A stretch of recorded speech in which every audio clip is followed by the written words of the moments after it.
Está no ar mais um Além dos Fatos. Sejam todos muito bem-vindos. Você que acompanha a TV Novo Tempo, a nossa programação. Hoje em nosso programa nós iremos falar sobre perseverança. Você é uma pessoa que luta por seus objetivos? Tuita pra gente, você pode participar também em nosso Facebook. Daqui a pouquinho temos a mensagem especial com o pastor Gilson Brito e, claro, música com a cantora Débora Almeida. O nosso programa está no ar.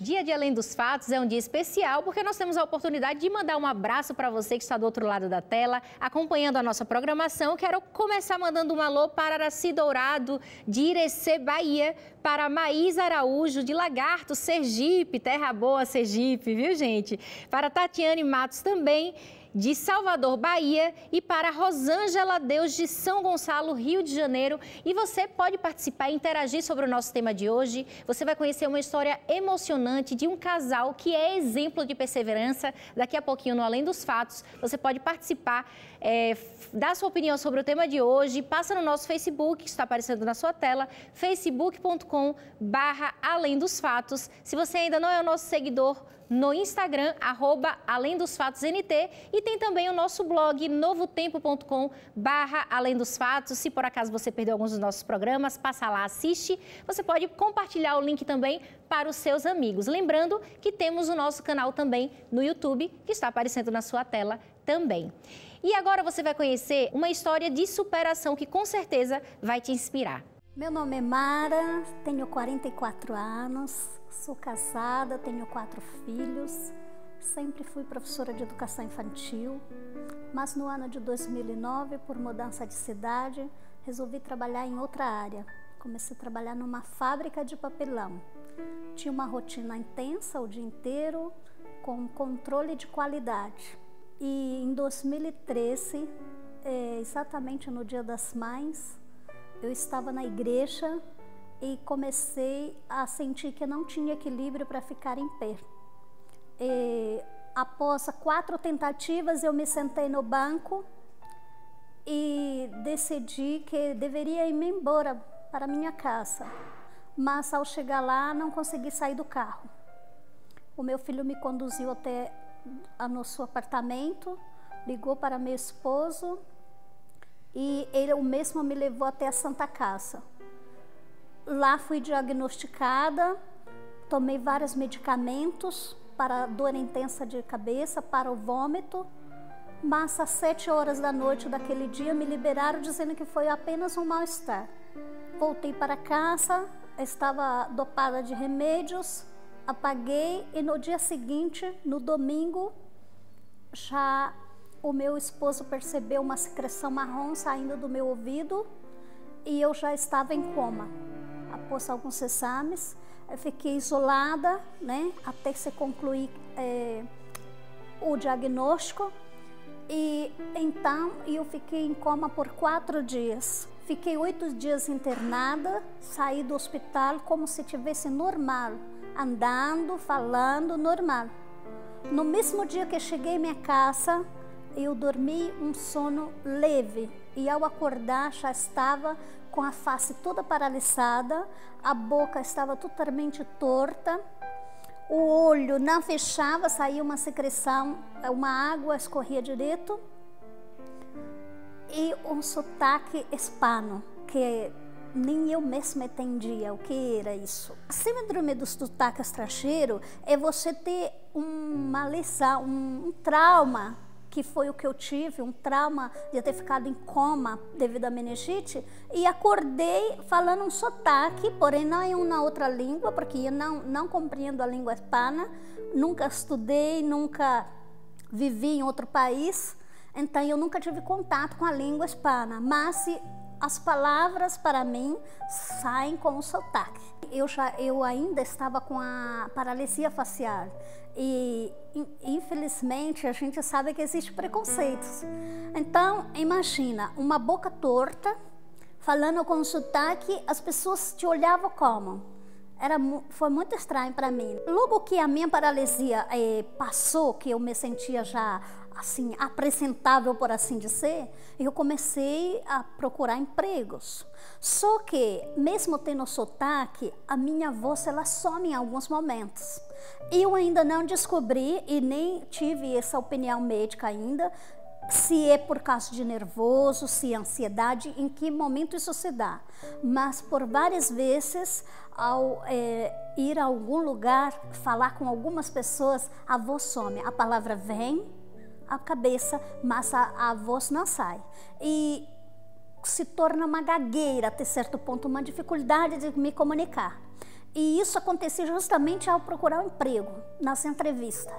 E as pessoas, acredito que talvez por dó, sei lá qual sentimento se passava na cabeça delas, elas me diziam, olha, nós sentimos muito, mas você tem que procurar uma empresa que aceita pessoas deficientes. E isso me causava uma angústia, uma tristeza. Isso, eu tinha até medo agora de procurar um emprego, porque eu já pensava no que ia acontecer na entrevista. Eu fui num sábado numa igreja, e lá encontrei, após contar meu testemunho do que tinha acontecido, da minha dificuldade para retornar ao mercado de trabalho, uma pessoa me perguntou se eu já tinha enviado um currículo à Rede Novo Tempo de Comunicação. E eu disse que não, porque eu tinha medo de que eu me deparasse novamente com essa situação de que eu não servisse para nenhuma atividade. Mas ali, no fundo, alimentava uma esperança. Isso que é bom, né? Aí decidi enviar. E juntamente com esses meus currículos, eu mandei os meus laudos médicos. Na entrevista eu me senti tranquila, calma, e pela primeira vez eu consegui me expor. Falar o que aconteceu, o que realmente eu sentia. Então, para conseguir uma vaga imediata na Rede Novo Tempo, porque não tinha uma vaga específica na ocasião, eu entraria na cota de PCD, pela minha deficiência. Ou seja, era apenas apresentar os laudos e eu já estaria trabalhando no dia seguinte. Aquilo foi uma alegria imensa para mim. Não importa quais os meios que eu vou entrar rápido. O diferencial para mim na Rede Novo Tempo em relação às outras empresas foi dar importância à pessoa e não ao problema em si, mas a capacidade que qualquer um tem de desenvolver uma atividade independente de uma situação, seja ela física, psíquica, né? Ou algum problema de saúde. Eu achava, bom, a minha função vai ser bem básica, auxiliar, levar alguma coisa, trazer um documento, guardar outro. No começo, eu fui convidada a trabalhar em 2 departamentos, no RH e no jurídico. 2 departamentos que exigem muito. Eu me senti muito honrada por isso. Hoje eu trabalho exclusivamente só para o departamento pessoal, né? Então eu faço folha de pagamento, relatórios de despesas, toda a rotina administrativa de um departamento pessoal. Me sinto muito capaz, né, como antes, e não vejo discriminação nenhuma, nem pelos colegas, nem pelas chefias, pelo contrário, me sinto uma pessoa assim honrada em trabalhar aqui, muito privilegiada, e acredito que por providência até divina mesmo, estou no departamento ideal, que é uma área que eu gosto muito. Novo Tempo para mim representa tudo, uma inovação. Eu me sinto uma nova pessoa. Eu renasci para uma outra vida. Isso me dá um estímulo grande de poder contribuir com aquilo que tenho de melhor, fazer o meu melhor e dar o meu melhor para as pessoas também. Além de ter o respeito, o carinho que a gente recebe de todos aqui, estar fazendo realmente o que eu gosto. Está fazendo parte de uma missão importante do que eu acredito, que é anunciar a breve volta do nosso Senhor Jesus Cristo.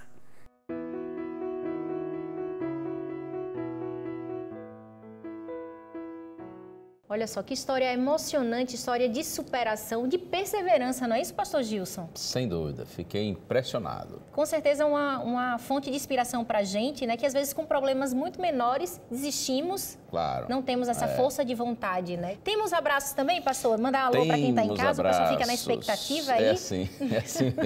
Então vamos lá, para Socorro Bilho, de Parauapebas, no Pará. Por sinal, nós temos uma caravana Novo Tempo, né? Daqui a pouquinho. Agendada aí para Parauapebas, eu não me lembro agora a data, mas vai ser agora nesse segundo semestre. Um abraço para Jeane Domingos, de São Gonçalo, Rio de Janeiro. Também para Geisa Santos Silva, de Santo Antônio do Levergé, no Mato Grosso. E ainda para Elisiane Bernardes, de São Paulo, capital. Agora temos também o nosso estudo bíblico. Eu queria pedir aqui, Jefferson, você pode trazer o estudo bíblico aqui pra gente? Verdade. Enquanto isso, o pastor vai falando, você pode acessar o nosso site, novotempo.com/além dos fatos. Você vai, preenche o formulário à sua esquerda, você envia e vai receber, olha só, o pastor Gilson já trouxe Isso aqui. aí. Revista Verdades para o Tempo do Fim. Esse é o nosso presente para você, você que é amigo da Novo Tempo, você que é nosso telespectador. Talvez, é claro, você já tenha recebido em sua casa, mas quem ainda não tem, é só entrar no blog do nosso programa, solicitar e a gente lhe manda de graça. Como sempre digo, isto aqui é um estudo bíblico, que o objetivo é levar você a ter uma compreensão melhor das Santas Escrituras. E quanto mais a gente conhece a Bíblia e procura praticá-la, segui-la, então mais abençoados nós somos. Agora, nós fomos às ruas, pastor, saber o que as pessoas pensam sobre perseverança. Eu quero saber, o senhor se considera uma pessoa perseverante? Eu sempre faço as perguntas para o pastor Gilson. Ele sempre é o meu entrevistado aqui. Você sempre me coloca numa fria, né? Porque se eu digo que não sou, fica mal, né? Então ele sempre tem que concordar comigo. Eu estou sempre certinho aqui. Mas acho que sou perseverante, sim, né? E o mais legal é que ele não joga para mim a pergunta. Isso é bem legal, viu, pastor? Você deu uma boa dica. Mas eu procuro ser perseverante, sim. É claro que às vezes a gente é meio mole, né? A gente desanima, mas eu procuro sempre perseverar, ainda mais quando eu tenho convicção de que aquilo realmente é o melhor. É isso aí, tem que lutar pelos ideais. E nós fomos às ruas, vamos ver o que as pessoas pensam sobre perseverança? Roda aí. O que é perseverança para você? Perseverança para nós é nós prosseguirmos na busca de ideais ou de coisas que queremos, coisas desse tipo. Eu não desisti nunca do seu sonho. Para mim é ter um foco total em uma determinada coisa. Nunca desistir, né? Procurar perseverar, focar em algo, né? E sempre ter um objetivo, né? Ela tem que ter uma perseverança, perseverar naquilo que ela tem foco, né? Um objetivo, né? Sempre buscar, né? Coisa assim, uma atitude assim que você toma. É não desistir das coisas. Sim, é você ser persistente. Acreditar em alguma coisa, crer em alguma coisa e seguir em frente. Não desistir nunca, jamais. Por mais difícil que esteja, jamais desistir. É você colocar uma meta e tentar descobrir todos os caminhos de chegar até ela. E não desistir, dificuldade sempre acontece, objeções sempre acontecem, gente que vai te desestimular, mas aí entra, você tem que fazer as associações certas, procurar os lugares certos, os canais certos que você consegue. No meu caso, acho que eu não desisti nunca do que eu quero, entendeu? Sempre correr atrás, porque se você não correr atrás, você nunca vai conseguir alcançar o que você quer, independente do que for, né? E você se considera uma pessoa perseverante? Sim. Tem que ser, né? Não pode desistir. Você tem que ser perseverante, você tem que lutar pelo aquilo que você acredita. Com certeza, muito perseverante. Eu não desisto de nada em momento algum e dificuldade alguma da minha vida. Porque quando eu cismo de fazer alguma coisa, eu vou até conseguir. Se eu não consigo do primeiro jeito, eu vou vendo todos os jeitos até conseguir. Sim, até demais. Nós estamos juntos, ué. Há quantos anos? 50 anos. Então desistir jamais aqui. Jamais, não tem jeito. Não pode. Não tem como. Okay. Procuro perseverar nas amizades, né? No meu trabalho, insistir. Não gosto de desistir jamais. Isso é perseverar. Procuro perseverar nisso, né? Buscar constantemente, né? Perseverança, né? Eu acho que sim. Eu sempre corro atrás do que eu quero. Mesmo eu achando que não vai dar certo, eu tento. Fala pra gente uma situação na vida aí que você teve que ser perseverante até o final. Na verdade, todos os dias a gente se depara com alguma situação que a gente deve ser perseverante, né? Então, só para deixar aí um caso registrado, em dado momento do caminho, na faculdade eu tive uma dificuldade muito grande em termos financeiros, de manter mesmo a faculdade. Então foi preciso um esforço muito grande para perseverar e chegar até o fim. Eu acho que foi a fase assim, 17, 18 anos, né? Não é como é hoje, é diferente. Né? Passava aquela fase de exército, que você não poderia arrumar emprego, porque você não tinha 18 anos, tinha que fazer o exército. Então foi uma fase meio complicada, mas a gente chegou lá sim. Tá? Eu só tenho que agradecer muito a Deus e agradecer a minha vida, a vontade que tenho de viver, isso aí sem dúvida nenhuma. E viva a perseverança. Com certeza, e viva a perseverança. Já, muitas. A partir do momento que eu fui mãe, a partir do momento que eu me separei e fui à luta e lutei pelos meus filhos, isso aí eu acho que você tem que ser. E é uma questão de amor próprio, né? Você se gostar, se respeitar e ser perseverante naquilo que você acredita. Estamos aí divididos, né, pastor? Mas o brasileiro não desiste nunca, né? Então, o brasileiro é um povo perseverante, apesar das dificuldades que nós enfrentamos, né? As dificuldades sociais, políticas, nós somos um povo perseverante e otimista, Sim. né? Até porque se a gente for analisar os motivos que nós temos para desanimarmos, são muitos, né? E estamos vivendo numa conjuntura aí muito lamentável diante dessa crise política, né? Crise econômica, que em realidade acreditamos que tudo isso é desencadeado por conta de uma crise moral. Né?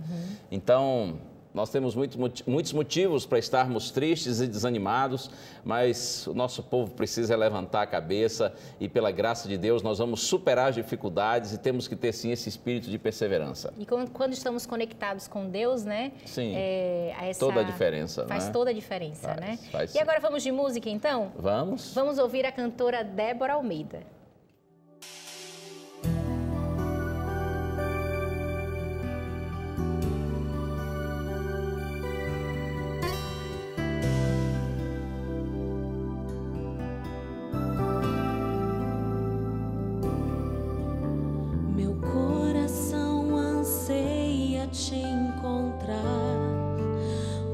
Decisão tomar e o tempo aqui desfaz o meu sonhar. Meu coração deseja imaginar poder te ver chegar, com emoção sentir Jesus está aqui. E agora te vejo como eu nunca vi, percebo o teu reflexo em mim e posso então cantar junto a ti.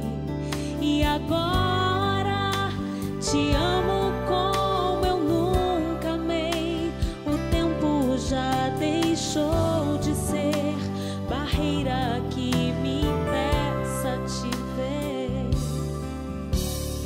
hoje aqui.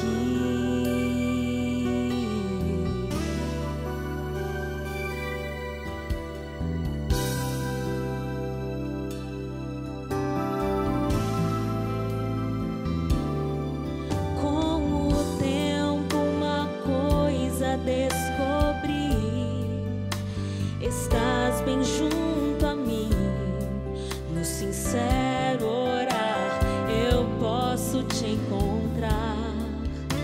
E então me sinto forte e capaz, sinto sua infinda paz. Quero então poder olhar Jesus voltar. E agora te vejo como eu nunca vi, percebo o teu reflexo em mim e posso então cantar junto a ti. E agora te amo como eu nunca amei, o tempo já deixou de ser barreira que me impeça te ver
Glórias e louvores àquele que era, que é e para sempre será nosso bendito Deus.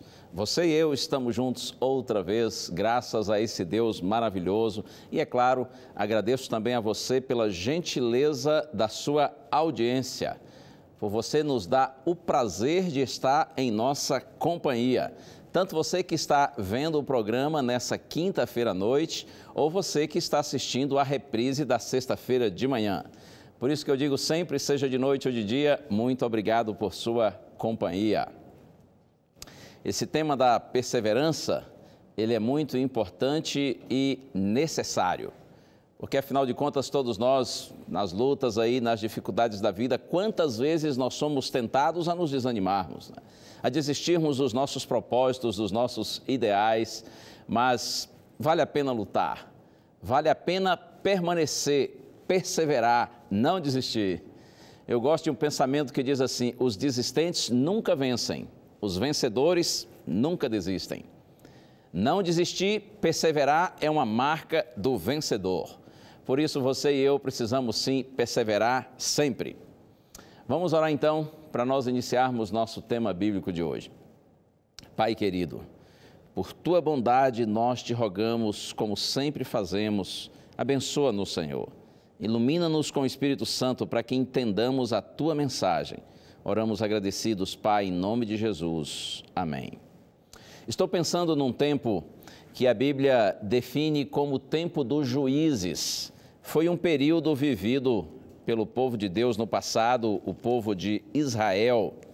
Período que durou aproximadamente 300 anos, 3 séculos. Esse período aí vai desde a morte de Josué, que foi o sucessor de Moisés na liderança do povo de Israel durante o Êxodo, até o estabelecimento da monarquia em Israel, primeiro rei que foi Saul.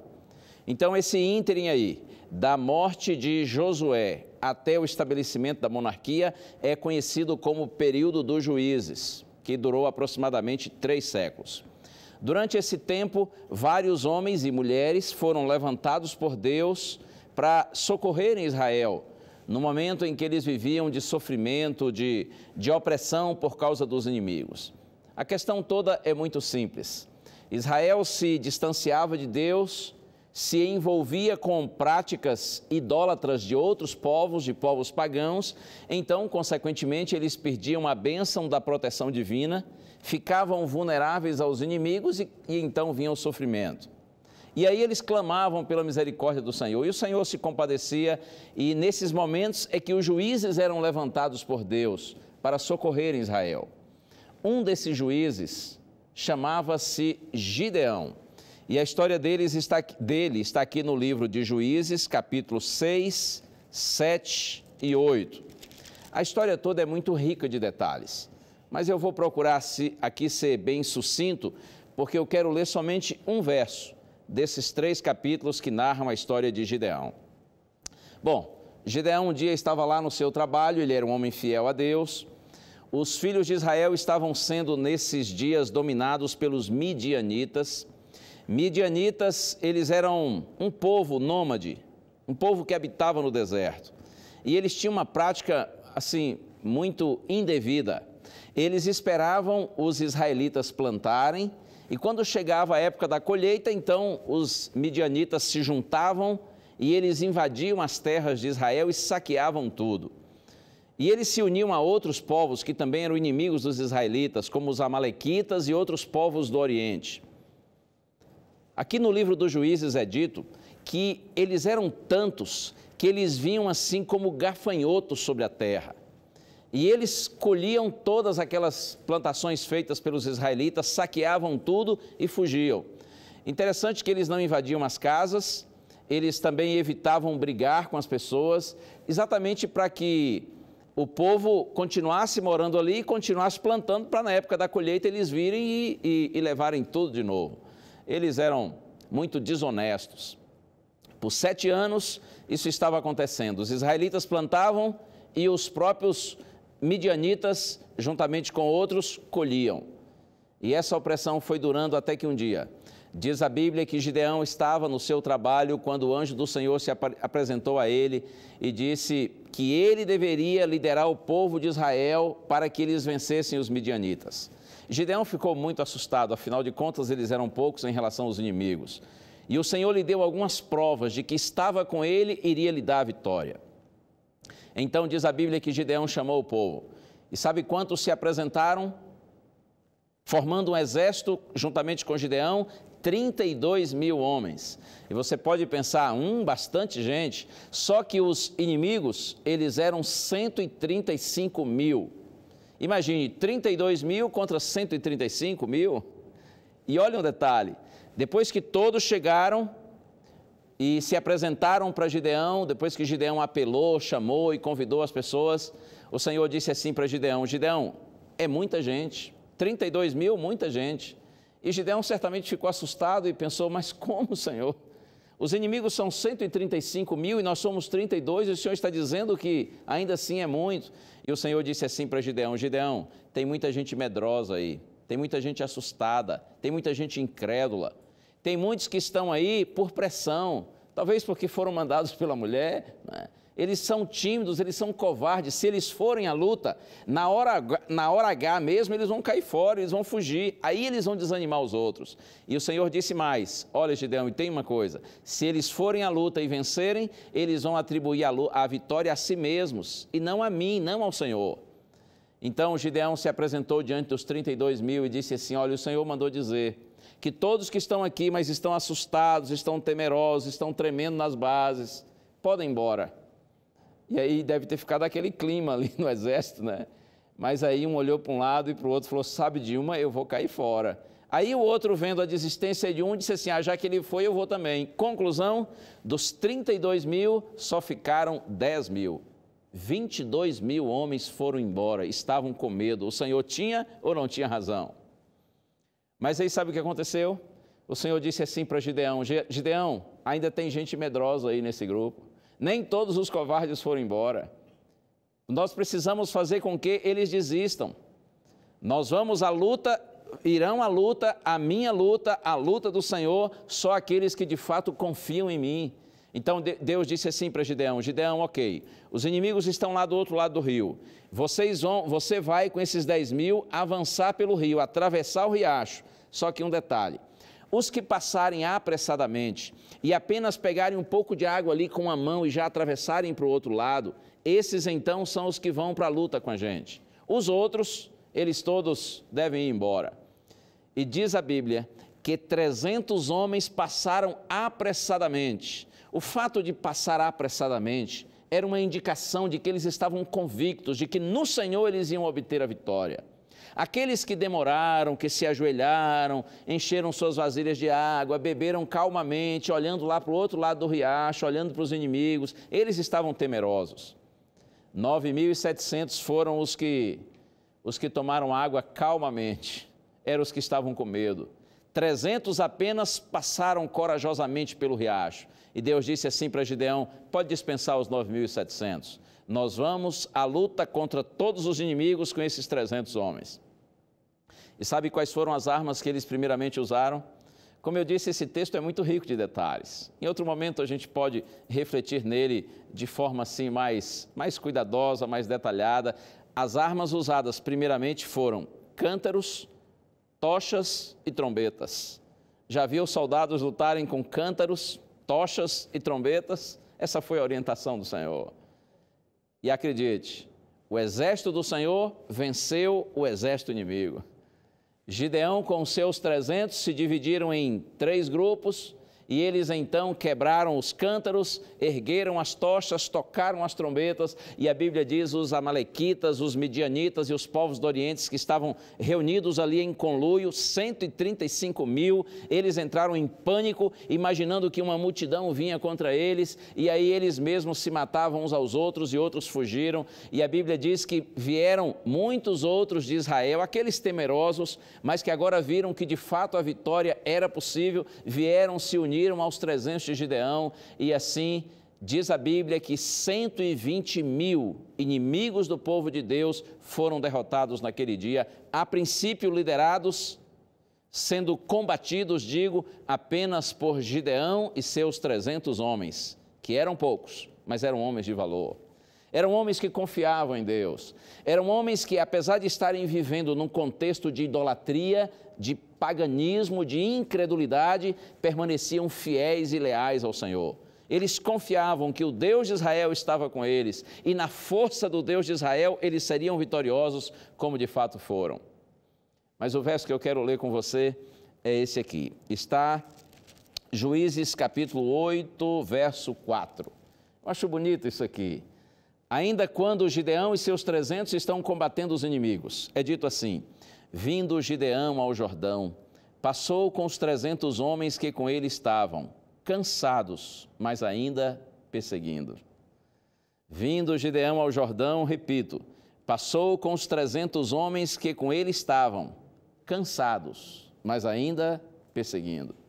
Oh, certamente eram homens fortes, homens destemidos, mas eram homens. E afinal de contas, nós somos seres humanos, né? Como disse outro dia para você aqui, o que corre em nossas veias não é óleo diesel, nós não somos máquinas, nós não somos de ferro. O que corre em nossas veias é sangue, nós somos gente de carne e osso. Por mais fortes que sejamos, em algum momento nós nos cansamos. E aqueles 300 valentes homens estavam cansados, mas o texto diz assim, porém ainda perseguindo, buscando cumprir a missão que Deus lhes havia confiado, acreditando que eles teriam vitória plena, vitória total sobre os seus inimigos, porque o Senhor estava com eles, porque o Senhor lutava por eles. Quantas vezes em nossa vida nos sentimos também cansados e abatidos? Eu gosto muito de um texto, e agora vamos para o Novo Testamento. São palavras de Pedro, o apóstolo. Você sabe que Pedro foi um grande homem de Deus. Ele cometeu muitos equívocos, especialmente nos primeiros anos de sua vida cristã, verdadeiramente cristã, quando estava seguindo Cristo, bem de pertinho, porque Pedro andou com Jesus durante o seu ministério terrestre. Pedro cometeu muitos equívocos. Ele tinha, a princípio, uma visão muito limitada do reino de Deus, dos planos de Deus. Pedro era muito impulsivo, muito egoísta, gostava de estar no centro das atenções, mas depois que ele se converteu verdadeiramente ao Senhor Jesus Cristo, Pedro mudou completamente e se tornou um grande homem, um grande pastor, um grande líder da Igreja de Deus. E eu gosto muito dessas palavras de Pedro que estão aqui na primeira carta, capítulo 5, a partir do verso 8. Aqui ele faz uma advertência e ao mesmo tempo nos conforta. Ele diz assim: sede sóbrios e vigilantes. O diabo, vosso adversário, anda em derredor como leão que ruge, procurando alguém para devorar. Resisti-lhe firmes na fé, certos de que sofrimentos iguais aos vossos estão se cumprindo na vossa irmandade espalhada pelo mundo. Ora, o Deus de toda graça, que em Cristo vos chamou à sua eterna glória, depois de terdes sofrido por um pouco, Ele mesmo vos há de aperfeiçoar, firmar, fortificar e fundamentar. A Ele seja o domínio pelos séculos dos séculos. Amém.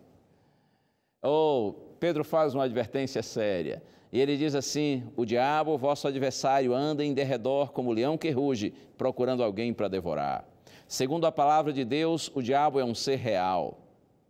Verdade que já vencido, mas ainda não destruído.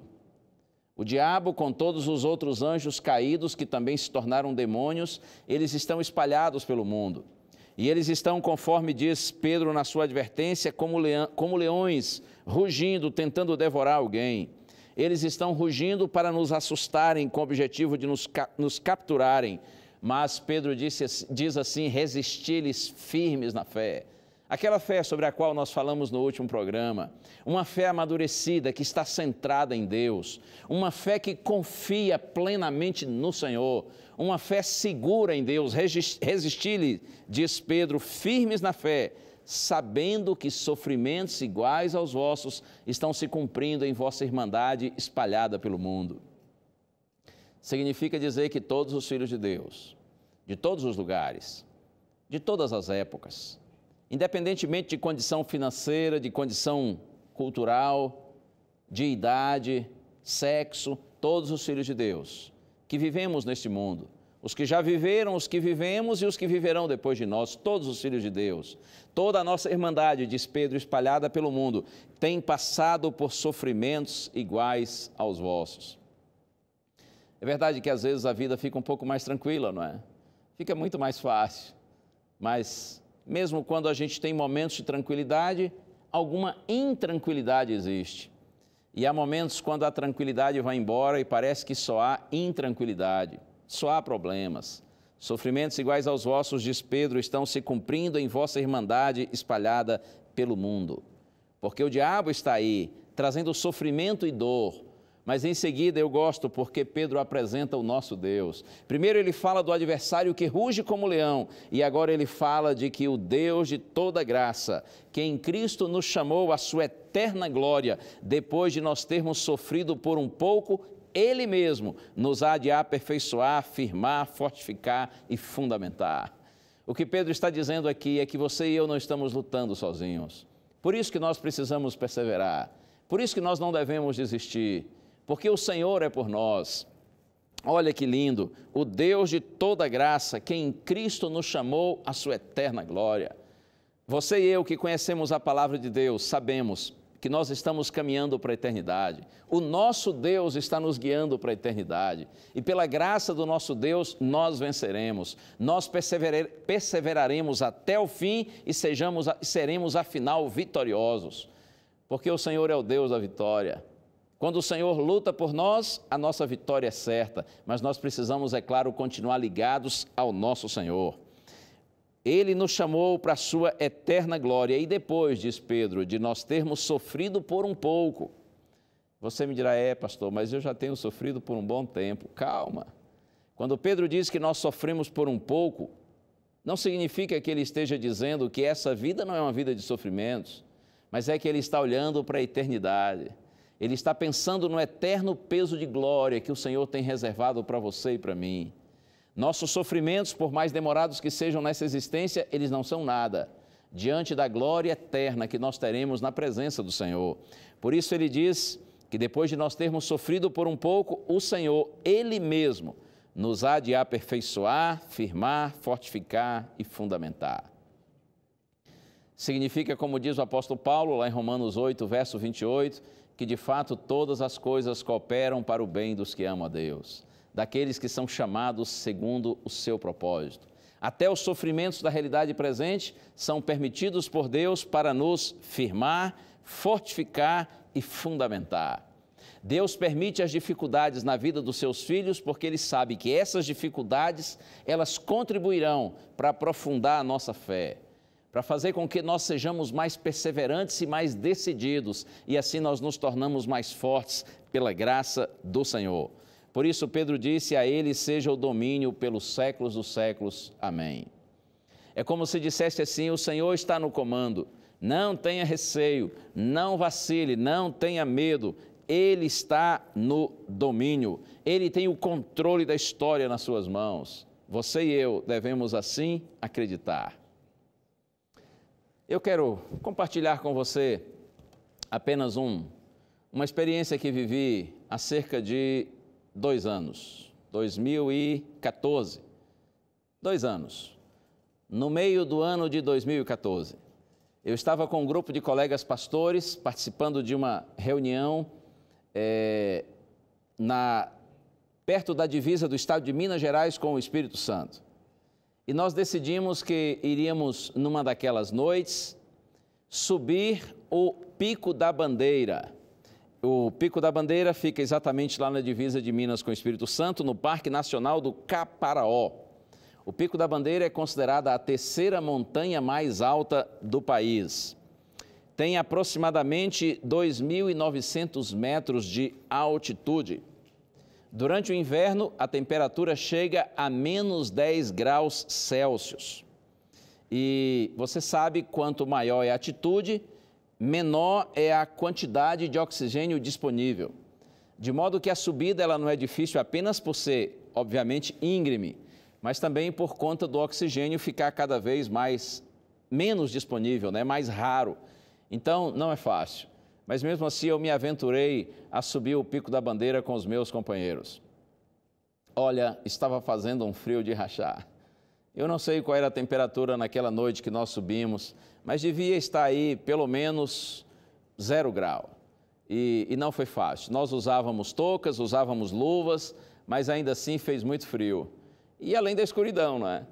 Ainda que eu estivesse usando uma lanterna, a minha lanterna era simples, mas clareava ali um pouquinho, mas não foi fácil. E acho interessante que nós caminhamos um pouco e alguém disse assim, olha, nós vamos durante um momento da noite, nós vamos parar e vamos repousar numa casa de pedras que tem lá. E eu pensei, que bom, então tem uma casa para a gente entrar, repousar. E a pessoa que estava conduzindo o nosso grupo disse, olha, mas vocês vão deitar lá no chão mesmo, coloca lá o lençol no chão, todos tínhamos lençóis, coloca o lençol no chão, deita em cima, e alguém disse, e eu perguntei, mas vai deitar no chão assim, no chão frio? Mas é de madeira. Então eu fiquei imaginando uma linda casa de pedras, com um chão assim de madeira, sabe, aquela madeira bem invernizadazinha, brilhando. E eu imaginei talvez, possivelmente, uma lareira bem grande, bem bonita, e eu pensei, bom, a gente vai deitar no chão, mas pelo menos não vai ser ruim, não vai ser tão ruim assim. Só que quando nós chegamos a tal casa de pedra, eu descobri que ali em realidade era um estábulo. E por muito tempo eles colocavam o gado ali dentro. O piso era de madeira, mas uma madeira destruída e suja. A casa era minúscula, na verdade só um cômodo. E quando entrei, já havia várias pessoas ali e vários homens deitados, além do nosso grupo, outros que estavam lá também. A gente não tinha condição nem de esticar as pernas e para completar enquanto tentávamos ali cochilar, aparecia um rato dentro da casa e aí todo mundo se levantou e foi aquela confusão e ninguém conseguia dormir, estava muito frio. Uns entravam, outros saíam, a porta ficava sempre abrindo e fechando e o frio entrando, enfim... A expectativa foi frustrada, a casa de pedras foi uma decepção. Quantas vezes na vida é assim, né? A gente pensa que vai ter um descanso e, na verdade, vem problemas. Bom, mas depois que nós saímos da casa de pedras, continuamos a subida. Em algum momento daquela subida eu pensava assim, meu Senhor, o que eu estou fazendo aqui, né? Podia estar na minha casa, na minha cama quentinho, juntinho da minha esposa. Estou aqui nesse frio, no meio desse monte de marmanjos, desse monte de homem, e nessa subida terrível, porque realmente é um momento em que a gente se sente muito cansado, mas que bom que sempre tem alguém nessas horas difíceis que nos confortam, né? E alguns colegas que já tinham experiência diziam, olha, não desista, não desanime, vale a pena, continue. Você vai ver, quando chegar lá em cima, tudo compensa, vale a pena. E eu perseverei, eu não desisti. Finalmente chegamos ao cume da montanha, ao Pico da Bandeira. E quando cheguei lá, confesso para você que eu fiquei assim um pouquinho decepcionado. Primeiro porque ainda estava escuro e continuava muito frio, é claro. E eu pensei, gente, será que valeu a pena todo esse esforço? E fiquei sentadinho lá, encolhido, curtindo aquele frio, no escuro, até que de repente começaram a aparecer os primeiros raios do sol. Quem já esteve lá sabe do que eu estou falando, que cena magnífica.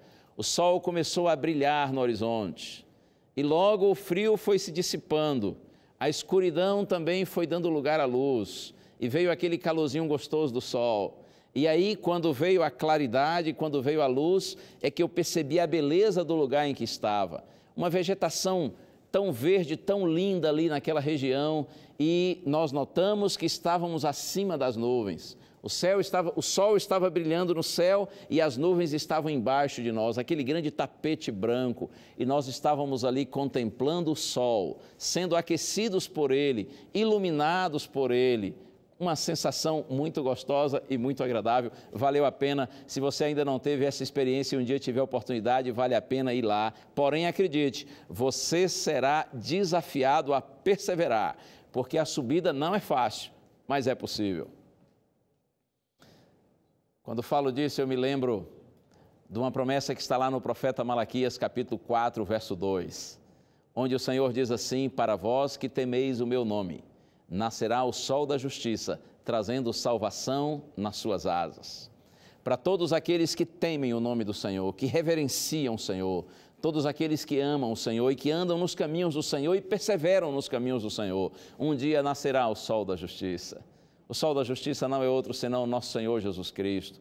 aquele que é verdadeiramente justo, aquele que ilumina a nossa vida, aquele que vem ao nosso socorro, aquele que dá a vitória para os que são perseverantes, para aqueles que temem o nome do Senhor é dito, nascerá o sol da justiça, trazendo salvação nas suas asas. Quando o sol da justiça se manifestar, ele vai dissipar completamente as trevas. Quando o sol da justiça se manifestar, então ele traz consigo o calor e esse frio que tanto nos faz sofrer, frieza nos relacionamentos, a frieza pela indiferença, a frieza pelos sofrimentos da vida, tudo isso será dissipado e o Senhor estabelecerá novos céus e nova terra, nos quais habitam justiça e paz. E você e eu estaremos juntos para sempre com o nosso Senhor. Persevere em Deus. Continue buscando os seus objetivos na vida, sobretudo os seus objetivos espirituais. Lembra que Jesus prometeu, Mateus 24, verso 13, aquele que perseverar até o fim, esse será salvo. A salvação para você e para mim, a vida para você e para mim, a vitória para todos aqueles que confiam no Senhor e perseveram em seguir ao Senhor. Nós vamos ter o prazer de ouvir agora a Débora Almeida cantar mais uma vez. Ouça bem aí essa mensagem cantada e eu já volto com você.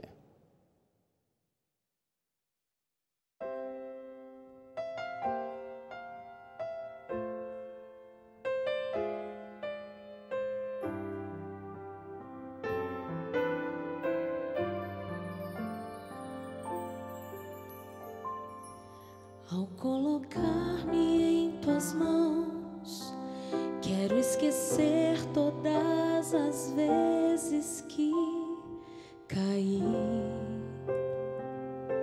Não quero reviver batalhas duras que perdi quando de ti me afastei e tão longe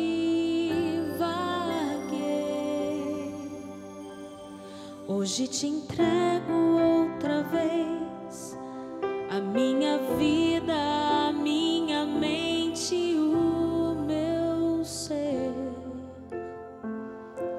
Por tantas vezes só minha vontade eu quis fazer, mas agora pronto estou para cumprir o teu querer. Dá-me força, Senhor, para vencer as provações e esperança, Senhor, de que tudo vai mudar. E ao receber os teus milagres, me ajuda a confiar nas tuas mãos e no poder transformador do teu perdão.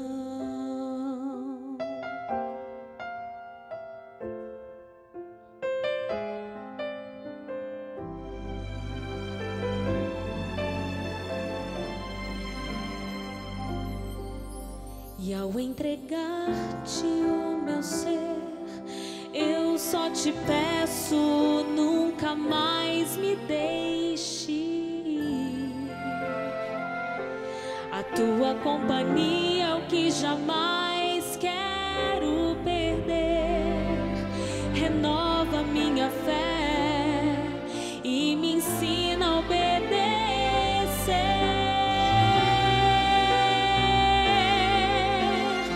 Dá-me força, Senhor, para vencer as provações e esperança, Senhor, de que tudo vai mudar. E ao receber os teus milagres, me ajuda a confiar nas tuas mãos e no poder transformador do teu perdão. Se não fosse por tua graça, não sei como viveria.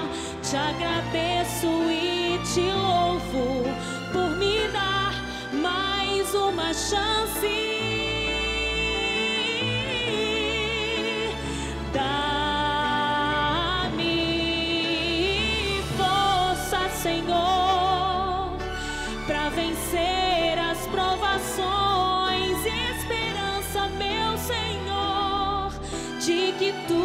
tudo vai mudar. E ao receber os teus milagres, me ajuda a confiar nas tuas mãos e no poder transformador do teu perdão.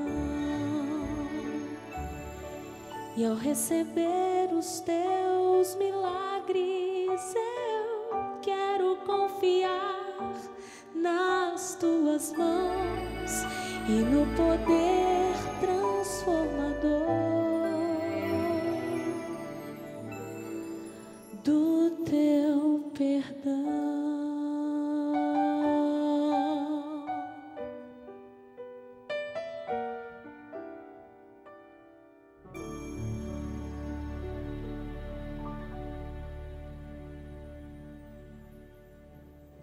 Muito obrigado, Débora, por essas palavras cantadas de tanta inspiração. E acredite, é assim mesmo. Mesmo que você já tenha caído, já tenha fracassado, já tenha em algum momento se desanimado, e aliás, quem nunca viveu alguma experiência de derrota? Todos, é claro. Mas eu louvo a Deus porque eu sei, mesmo com os nossos fracassos, o Senhor continua nos amando do mesmo jeito. Ele não vira as costas para a gente nunca.